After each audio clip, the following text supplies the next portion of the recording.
کے ہم نے ہر دور میں تقدیس رسالت کے لیے وقت کی تیز ہواؤں سے بغاوت کی ہے، توڑ کر سلسلہ رسم سیاست کا طلسم، ایک فقط نام محمد سے محبت کی ہے۔ قابل صدر احترام حضرات علماء کرام، ذی وقار حاضرین مجلس، یوں تو ہر دور میں مبعوث کیے جانے والے پیغمبر اور رسول کے متبعین نے اپنے نبی سے محبت کی ہے، مگر تاجدار خیر الامم کی جانثاروں کے جانثارے کی مثال پوری تاریخ عالم میں کہیں نہیں ملتی۔ جس شخص نے بھی رسول مطیع حضور اکرم صلی اللہ علیہ وسلم پر ایمان لایا، اس کے رگ و ریشہ میں حضور کی محبت اس طرح پیوست ہو جایا کرتی تھی کہ دنیا کی کوئی طاقت اس کی محبت کو چھین نہیں سکتی۔ ایک ادنا سے ادنا صحابی پیغمبر جس کا حضور سے کوئی رشتہ داری نہیں، حضور سے کوئی قرابت نہیں، حضور سے کوئی خاندانی تعلق نہیں، حضور سے کوئی رشتہ داری نہیں، لیکن جب ایمان لے آتا ہے اور اپنی زبان سے محمد کی رسالت کا اقرار کر لیتا ہے تو وہ حضور کا اس طرح دیوانہ اور سچا عاشق بن جاتا تھا۔ حضور سے ایسی محبت ہو جاتی تھی اور ایسا نشہ چڑھ جاتا تھا کہ دنیا کی ساری مصیبتیں اور ساری خرابتیں اس کے لیے ہیج ہو جایا کرتے تھے۔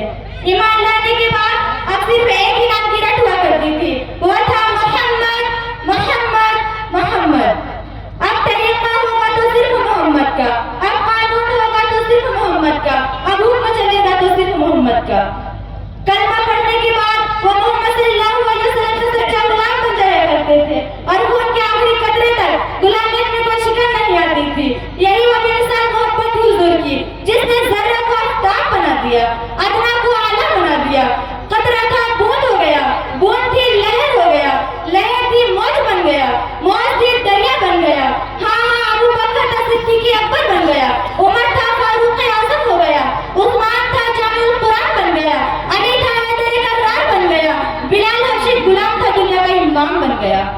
اور خالق کائنات کی زبان میں اولئک هم المفلحون کا خطاب ملا، اولئک هم الراشدون کا پروانہ ملا، لهم مغفرۃ واجر عظیم کی بشارت ملی، اور یؤثرون علی انفسهم کان بهم خصاصہ کی سند دنیا رہتی دنیا تک ان کا نام روشن کر دیا گیا۔ اور جب یہ لوگ دربار رسالت میں حاضر ہوتے تو کیفیت کیا ہوتی تھی، اس لیے حضرات اٹھا کر دیکھیے۔ ارشاد بادی ہے ان الذین یغضون اصواتهم عند رسول اللہ اولئک الذین امتحن اللہ قلوبهم للتقوی لهم مغفرۃ واجر عظیم۔ جو لوگ رسول اللہ صلی اللہ علیہ وسلم کے سامنے اپنے آواز کو پست رکھتے تھے، یہ وہی ہے جن کے دلوں کا امتحان خدا تعالیٰ نے تقوی میں لیا ہے۔ ترمذی شریف کی روایت ہے، حضور صلی اللہ علیہ وسلم جب کلام کرتے تو تمام صحابہ کرام ادب سے نگاہ جھکا لیا کرتے، گویا سروں پر پرندہ بیٹھا ہو۔ اللہ اکبر، یہ ادب تھا حضور